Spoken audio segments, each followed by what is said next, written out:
Welcome back. We're doing New Game Plus. Everybody starts at 3 hearts apiece. Sure you guys saw that in the last one. Use this opportunity to max out relationships. We will do our best.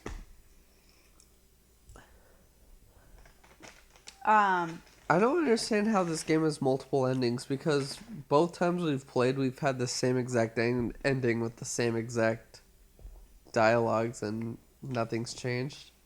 Well, you learn more, right? Depending on who you talk to, right? Maybe?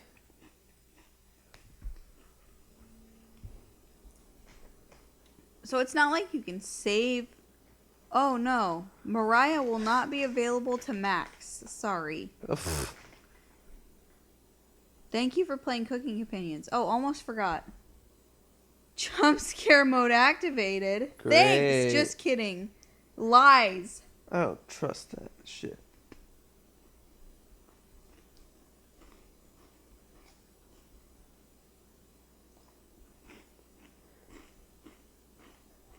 So we're starting off in the middle of the game when Mariah first leaves.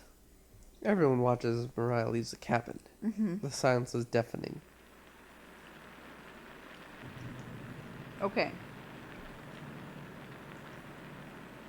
So that's why Mariah can't be maxed out, because she leaves before you even start to make decisions. After the three go to bed, you finally have the opportunity to use the bathroom. Candle blew out. You grasp blindly along the floor until you find the flashlight in the corner. Oh my god. Ah! Okay. Click multiple times, whatever you can.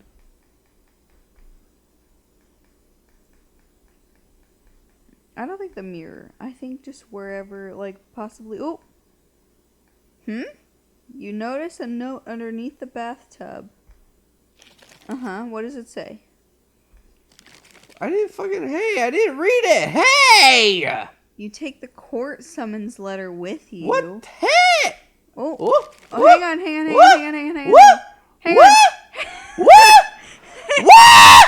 Hang on. What? Hang on. Okay, stop.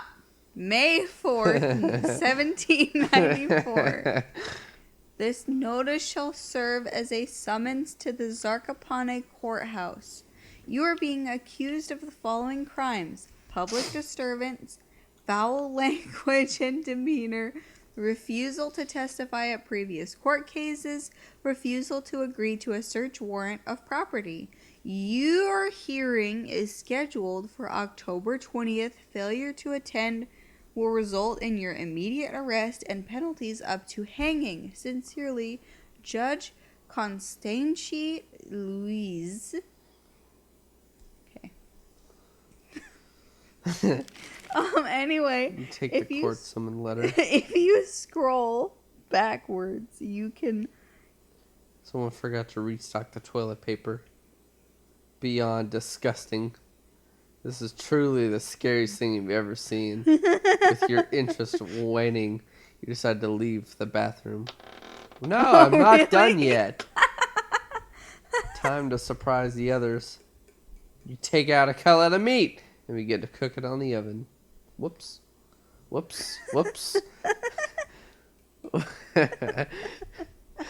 Whoops. Whoops. It's... You cooked meat! It's getting bigger. I hate her face. Where did you get that? You ignored Karen's question. What's that smell? Gregor finally gets off the couch. Where did you... The three are looking at you, salivating. You take the charred meat out of the oven, cutting into small cutlets. They immediately grab some off the plate, chewing ferociously. Do you have any more of this? You explain how the meat is stored securely, hidden so you can ration better this time. I understand. Thank you. He's crying.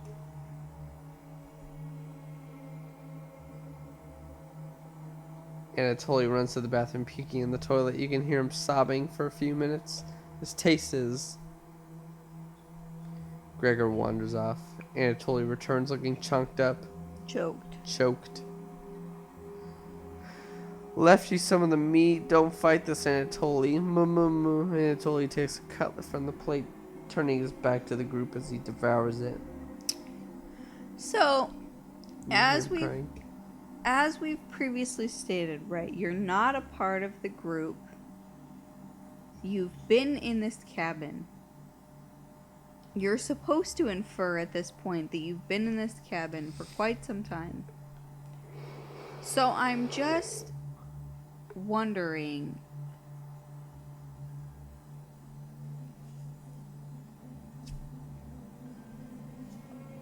you know, I'm just like, you have to infer that everything that you've done, like your character that you're playing as personally, everything that you've done is on purpose, right? Finally, my focus is coming back. Going to read some of those books. Keep them occupied, okay? Because she's going to read the book about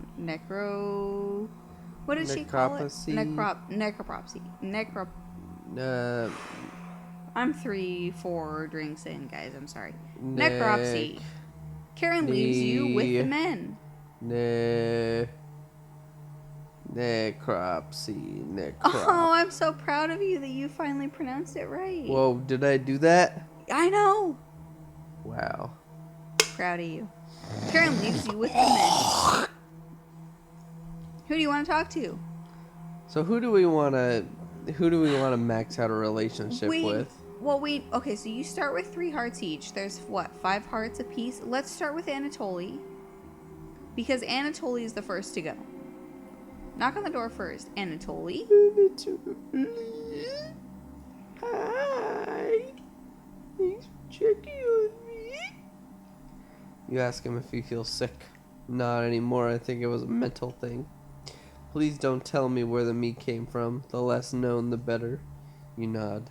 Thank you. You sure Anatoly will remember that? Yeah. You leave Anatoly and go tidy up parts of the kitchen. It says jump scare mode activated, JK. I swear jump scare mode is activated, so I'm still very like, oh, every time. Hours passed. The meal gave everyone the perseverance to keep going. The hunger is now permanent within them. You're fine now. Everybody's here wondering where the next food is. We've waited long enough. What's for dinner? Calmly explain that you want to ration the meat better this time, and there will be no dinner.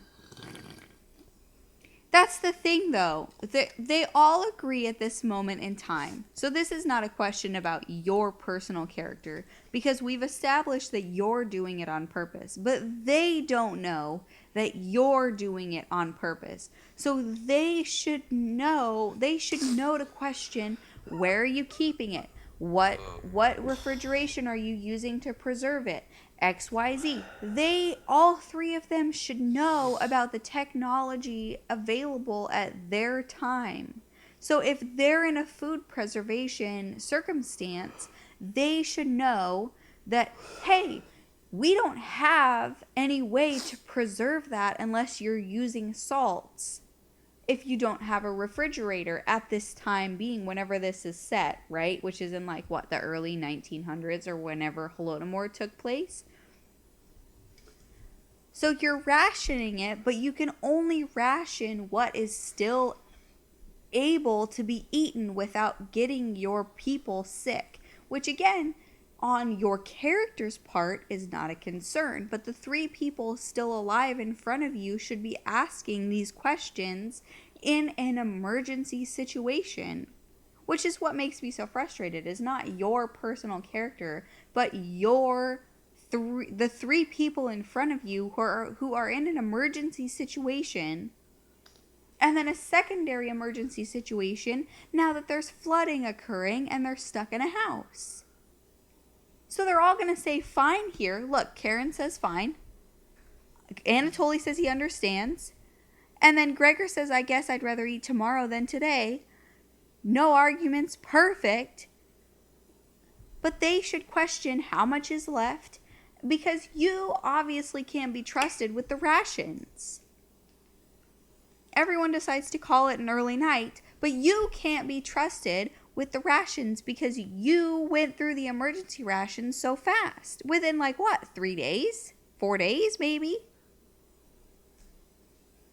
You fall asleep instantly tonight because you know where your next meal's coming from.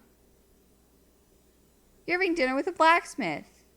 He's not touching his food. The only light in the room comes from the oven. He clears his throat, stroking his beard. I can forge anything, he says. Your eye has been giving you issues lately. So you reply, forge me a new eye then. You laugh, but the ropes come out. He ties you to a chair and with a long rope you prevent you from struggling. You rip the rope apart without even trying, so the blacksmith uses a thicker rope. No turning back now. He takes a hot poker out of the coals, holding it in front of your face. You can see his beard and eyes watching you. He slowly brings back the poker, aiming carefully for your eye, before plunging it right through your skull with a sickening crunch. The force of this blow throws you backwards a few feet. You're unable to break the ropes. You vomit all over your chest as the smell of decimated eye floods your nostrils. The blacksmith stands over you, spitting on your body. You wake in a cold sweat.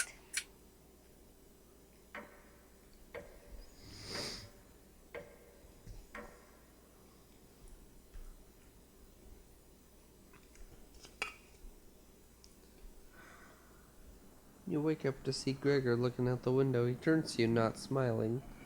Hi. Take a look out the window. Do you notice anything? Fucking rain, that's what I noticed. I don't want to see any jump scares. Everyone is still bound to the cabin. The trail used to be completely visible, but it's gone now. Have you seen... Ah. Hi.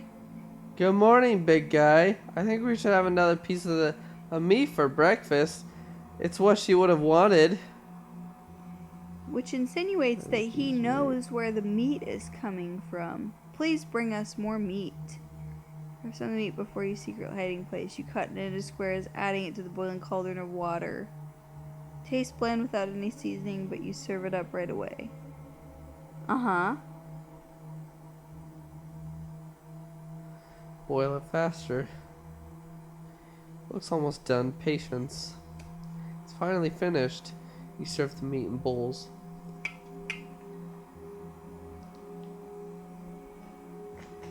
Uh-huh. Gregor drinks the broth first before swallowing the chunks whole like a duck does when eating bread. Anatoly creates ripples in the broth using a spoon. He isn't eating. I'm sorry about that earlier, everyone.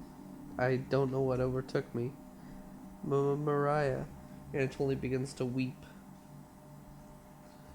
You look over at Karen. You didn't notice her even start to eat. There's just an empty bowl now.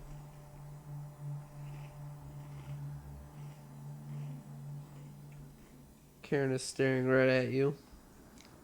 How much more meat is left? You explain how most of it has gone bad. This is the last of it. How could you be so careless again? You remember Karen's knife. You need to think fast. What the hell are we supposed to do now? Wait around again? This storm isn't ending. You clear your throat. Anatoly? Yes? I think tomorrow you should look for Mariah. Or forage for plants outside.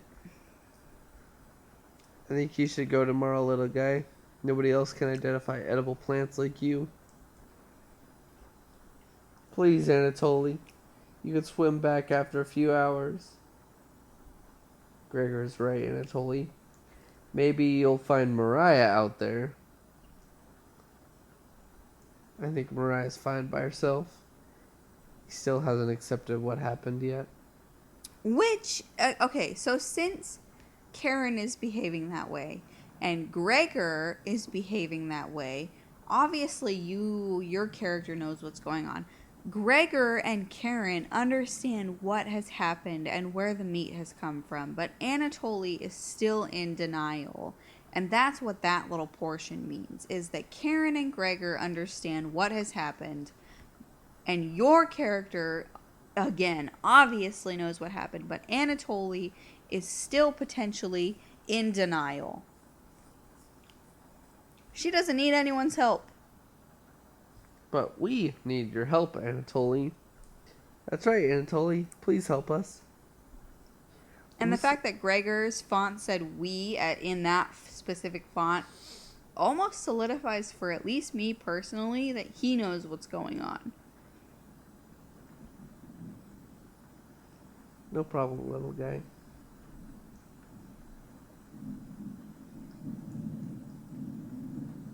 Everyone shuffles off to the room, reading books and knitting to pass the time. You go to Bird Ravenous. Mariah. Something is approaching.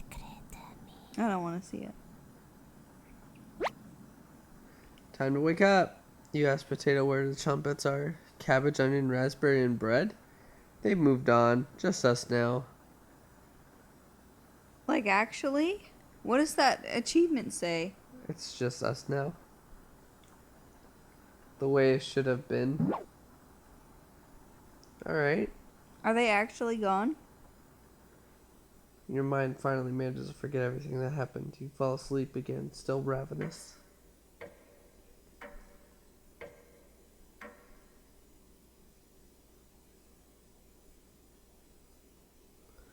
You have a strange dream. You're walking down the steps when you trip and fall. You snap every bone on the way down, landing in the basement as a writhing pile of flesh and bones. The whispers surround you, their laughter ringing in your ears. You wake up in a cold sweat. Something smells terrible in the living room. Anatoly puked in one of the corners. You leave it there so the others will question his fortitude. Oh. Interesting. Good morning. Good morning, little guy. Well, Anatoly, what's your decision? I barely slept last night.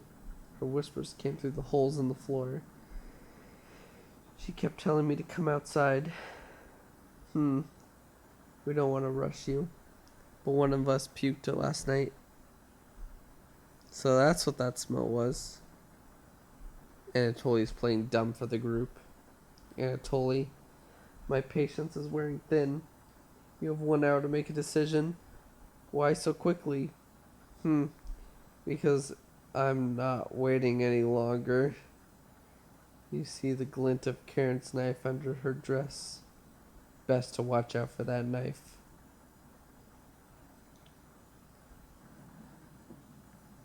Obviously, we're going to talk with Anatoly, because we need one more to max out his level. I hate. See, they totally utilize that hole so well. Every person that you talk to in front of that door conveniently leaves that hole open. I hate it. Anatoly looks fucking pale. Thanks for coming over. Anatoly seems comforted by your presence. So we're maxed out now. Gregor told me he's heard Mariah. I'm sure Karen isn't being honest with me. Have you checked out the basement door closely? Every so often, I can see her peeking out at me through the holes. I really don't want to drown outside, but at least I won't have to have her tormenting me anymore. You know what's in the basement, do you? Anatoly, I'm here for you. Let's try that. Thank you. Staying in the cabin is messing with my head. I feel so lost some days. When I was 6, my father asked me to put flowers on the grave of our dead dog. The dog was very special to him, helping him find food during the war. When he came back injured, he brought the dog. He truly loved that dog. I carried a vase filled with flowers to me into the forest. and took a left when I should have gone right. I was lost for 1 full day, wandering through the forest crying and panicked. I foolishly skipped breakfast that day, so I was desperate at this point. I tried to, but I couldn't recognize any plants to eat.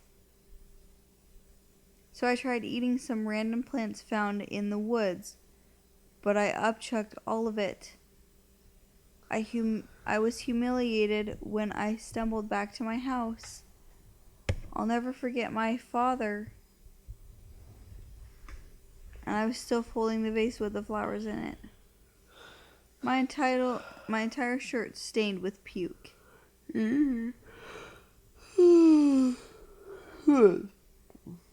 After that experience, I studied obsessively my mother's collection of foraging books, so I would never starve in the wilderness again. Thank you for absolutely everything. You nod, calling everyone together for a meeting. Oh, so you have to get his full hearts before he tells that story. Anatoly looks pale, like he's going to pass out. Why do you have to get it before the story? Well, so you chose to max out Anatoly because at this point in our playthrough, because you know that he's going to be the first to go, which means the least amount of time to max out his heart chart, right? So you chose to max out him first on that first instance of who you're going to talk to. Mm-hmm. And because you went over to check on him, you maxed him out first. So then he gave you his whole story about why he's so proficient about analyzing plants. And it's because he went to deliver flowers to the dog's grave and he ate some plants because he got lost and he was starving because he skipped breakfast. So you have to max him out first, at least in this run. And if you're playing the regular first run, you have to max him out before or be 1 heart away from maxing him out when you go talk to him in front of the basement. Or else he's going to give you the whole, you know what's in the basement. Mm-hmm. You have to max him out before you go talk to him in front of the basement. Or else he's going to give you the whole, you know what's in the basement, get the fuck away from me vibe. Oh, he's made a decision. I'll help you all out, I promise. Thank you, Anatoly. Big tears roll down Gregor's cheek because he knows what's going on. I'll miss you, big guy. I'll miss you, little guy. Thank you, Anatoly. I know this wasn't easy, but it's for the best. For the best of you. Bitch. Anatoly. Karen, yes?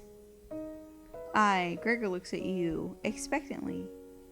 Did you want to say anything to Anatoly? You say nothing. Goodbye, Anatoly. Goodbye, everyone. Good luck, little guy. Anatoly has left the cabin. What's our timestamp?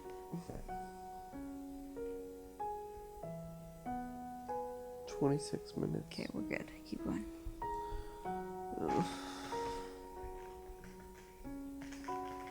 See you soon, little guy. Do you need a blanket? No, why isn't the heater coming on?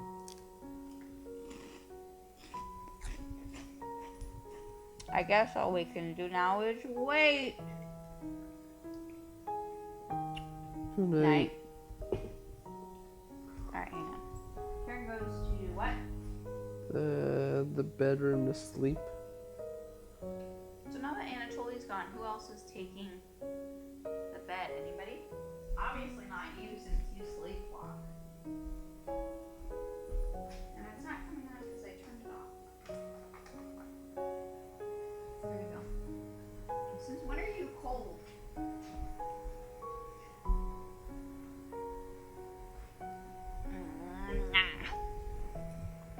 I didn't tell him the truth. Gregor is getting choked up. I didn't tell him. Missing him already.